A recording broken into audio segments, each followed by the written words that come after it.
اور مومنو یہ نہ سمجھنا کہ یہ ظالم جو کام کر رہے ہیں اللہ ان سے بے خبر ہے، وہ ان کو اس دن تک مہلت دے رہا ہے جبکہ دہشت کے سبب آنکھیں پھٹی کی پھٹی رہ جائیں گی اور لوگ سر اٹھائے ہوئے میدان قیامت کی طرف دوڑ رہے ہوں گے، ان کی نگاہیں خود اپنی طرف لوٹ نہ سکیں گی اور ان کے دل مارے خوف کے ہوا ہو رہے ہوں گے۔ اور اس وقت کو یاد کرو جب تمہارے پروردگار نے یہود کو آگاہ کر دیا تھا کہ وہ ان پر قیامت تک ایسے شخص کو مسلط رکھے گا جو ان کو بری بری تکلیفیں دیتا رہے۔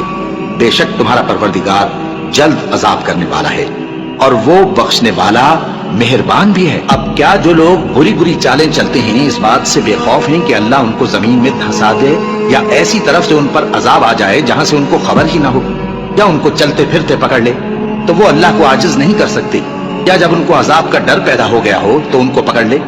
بے شک تمہارا پروردگار بہت شفقت کرنے والا ہے، مہربان ہے۔ کیا وہ لوگ جو برے کام کرتے ہیں یہ سمجھے ہوئے ہیں کہ یہ ہمارے قابو سے نکل جائیں گے؟ جو فیصلہ یہ کرتے ہیں برا ہے۔